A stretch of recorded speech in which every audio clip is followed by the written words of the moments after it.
माहित आहे, त्याचे प्रेम, त्याची माया, त्याची ओढ. तो खूपच साधा भोळा आहे.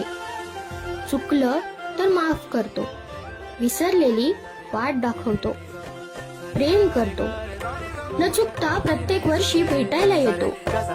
आणि हो, तो आलाय. आज सांगू किती झाला मना आनंदी आनंद हो.